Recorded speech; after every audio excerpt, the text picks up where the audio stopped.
Assalamualaikum warahmatullahi wabarakatuh. Perkenalkan, nama saya Nur Hadi Muiz dari Prodi Sistem Informasi, ingin menjelaskan tentang seputar bioinformatika.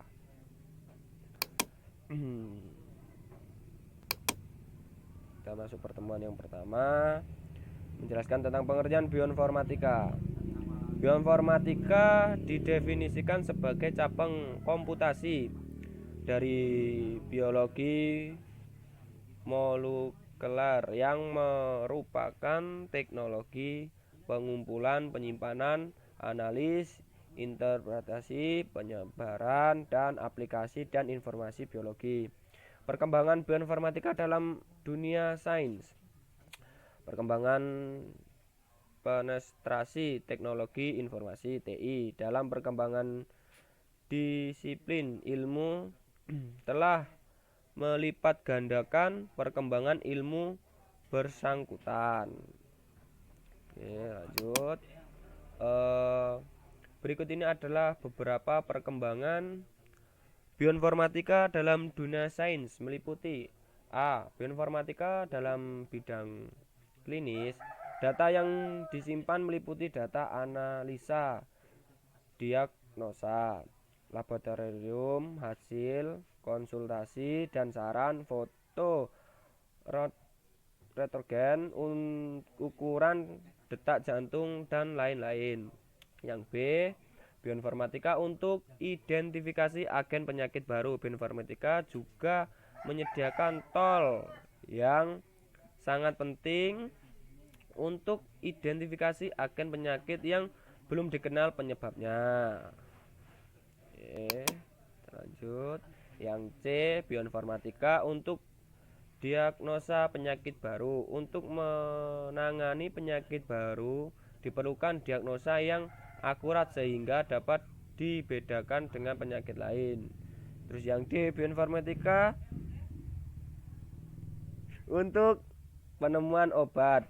Cara untuk menemukan obat biasanya dilakukan dengan menemukan zat atau senyawa yang dapat menekan perkembangan suatu agen penyebab penyakit.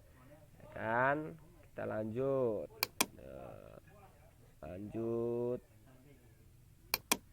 Langsung ke pertemuan 2. Pertemuan 2 membahas tentang cabang-cabang ilmu yang terkait dengan bioinformatika. Pengertian bioinformatika baik yang klasik maupun baru terlihat terdapat cabang-cabang disiplin ilmu yang terkait dengan bioinformatika, terutama karena bioinformatika itu sendiri merupakan suatu bidang interdisipliner. Yang terus A. Biofisik. Biofisik molekul sendiri merupakan perkembangan yang lahir dari biofisik. Biofisik adalah sebuah bidang interdisipliner yang mengaplikasikan teknik-teknik dari ilmu fisik untuk memahami struktur dan fungsi biologi dalam kurung Bridge Biophysical Scope. Terus lanjut yang ke B. Computational biologi. Computational biologi merupakan bagian dari bioinformatika dalam kurung dalam arti yang paling luas, yang paling dekat dengan bidang biologi umum klasik. C. Medical Informatics. Menurut Amir Zakaria, pengertian dari medical informatik adalah sebuah disiplin ilmu yang baru yang didefinisikan sebagai pembelajaran, penemuan, dan implementasi dari struktur dan algoritma untuk meningkatkan komunikasi, pengertian, dan manajemen informasi medis. Oke, kita lanjut. Yang kedua, genomis. Genomis adalah bidang ilmu yang ada sebelum selesainya sekuen genom. Genomics adalah setiap usaha untuk menganalisis atau membandingkan seluruh komplemen genetik dari satu spesies atau lebih. Yang mathematical biologi lebih mudah dibedakan dengan bioinformatika daripada computational biologi dengan bioinformatika. Yang proteomics, himpunan dari sebuah bentuk insaf dalam modifikasi dalam sebuah protein. Intertesis diantaranya deskripsi struktural dari protein dan kompleks or tinggi dan protein, dan mengenai masalah tersebut hampir semua pasca genom. Oke, kita lanjut. Yang G, Pharmacogenomics adalah aplikasi dari pendekatan genomik dan teknologi pada identifikasi dari target obat. Oke, kita lanjut lagi.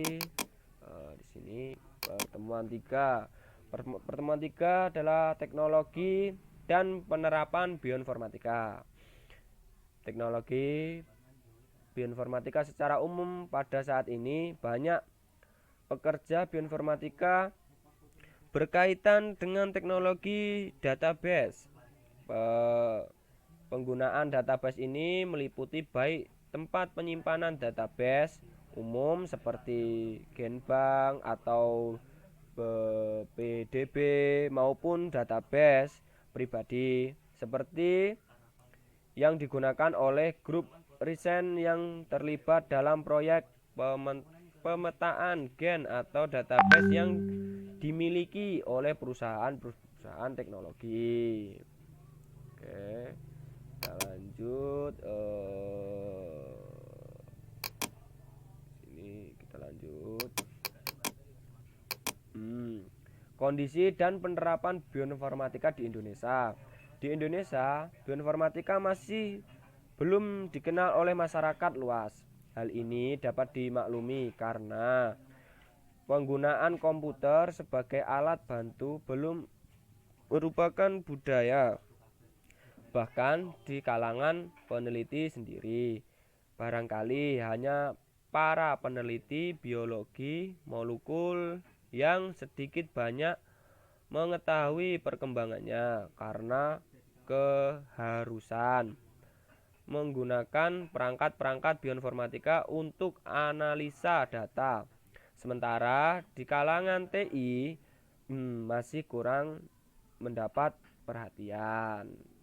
Oke, lanjut.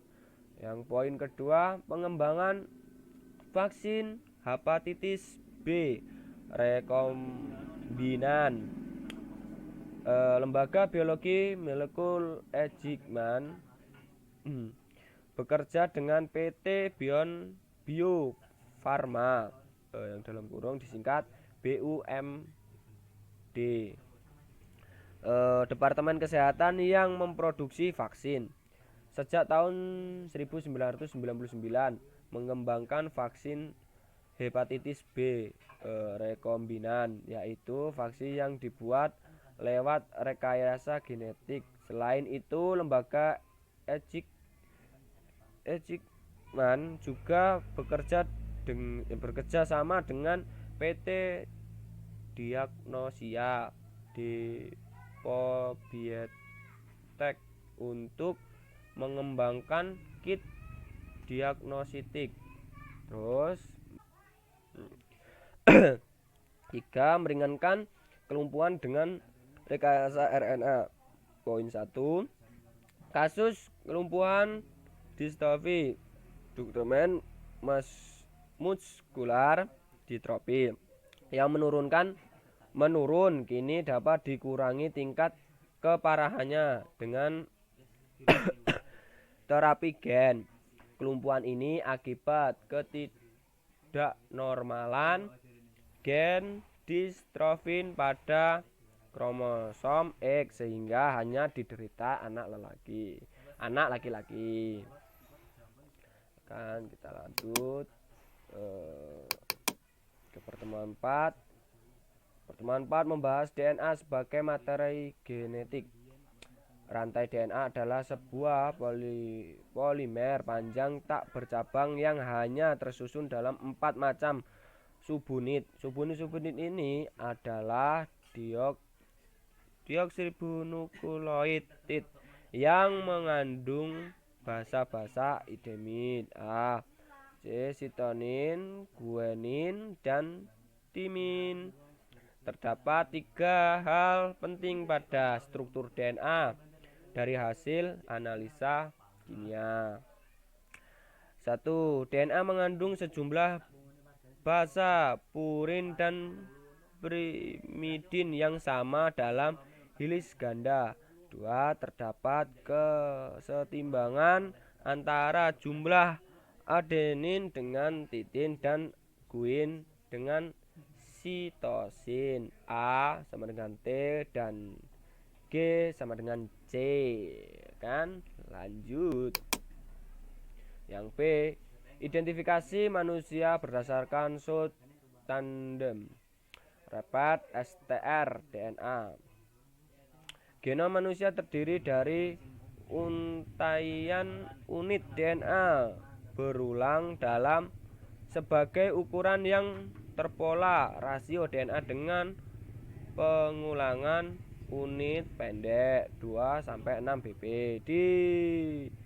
disebut dengan short tandem repeat STR. Seorang individu mewarisi satu salinan STR masing-masing dari orang tuanya. Pengulangan unit STR DNA menjadi marka polimorfisme yang memiliki variasi yang sangat tinggi dalam kelompok individu sehingga mark STR sangat efektif digunakan untuk identifikasi manusia. Oke, kita lanjut langsung ke pertemuan 5. Pertemuan 5 bahas tes paternitas dan matesnitas DNA dengan software bioinformatika. Tes paternitas adalah tes DNA untuk menentukan apakah seorang pria adalah ayah biologis dari seorang anak. Tes paternitas membandingkan pola DNA anak dengan terduga ayah untuk memeriksa bukti pewarisan DNA yang menunjukkan kapasitas adanya hubungan biologi dengan menggunakan DNA itu. Tes matemitas adalah tes DNA untuk menentukan apa seorang wanita adalah ibu biologis dari seorang anak seperti pada tes paternitas. Tes ini membandingkan pola DNA akan dengan terduga untuk menentukan kecocokan DNA anak yang diwariskan dari terduga ibu menggunakan DNA mitokondria. Ya kan? Lanjut ke B, identifikasi organisasi berdasarkan spesifik gen identified. 1. Gen 16S RNA. Studi keanekaragaman genetik pada prinsipnya bertujuan untuk mengkaji komposisi genetik individu di dalam atau antar populasi dan untuk mengetahui faktor-faktor yang menyebabkan terjadinya modulasi atau dinamakan keanekaragaman genetik dari populasi tersebut. 2. ITS intertransfer DNA ribons rDNA adalah darah penyandi genom untuk komponen RNA ribosom. Oke, kita lanjut. Setiap orang memiliki DNA yang unik. DNA adalah materi genetik yang membawa informasi yang dapat diturunkan di dalam sel manusia. DNA dapat ditemukan di dalam inti sel dan di dalam mitokondria di dalam inti sel. DNA membentuk suatu kesatuan untaian yang disebut kromosom. Setiap sel manusia yang normal memiliki 46 kromosom yang terdiri dari 22 pasangan kromosom somatik dan satu pasang kromosom seks. Dalam kurung XX atau XY. DNA mitokondria tes MTN penutup penurunan natural.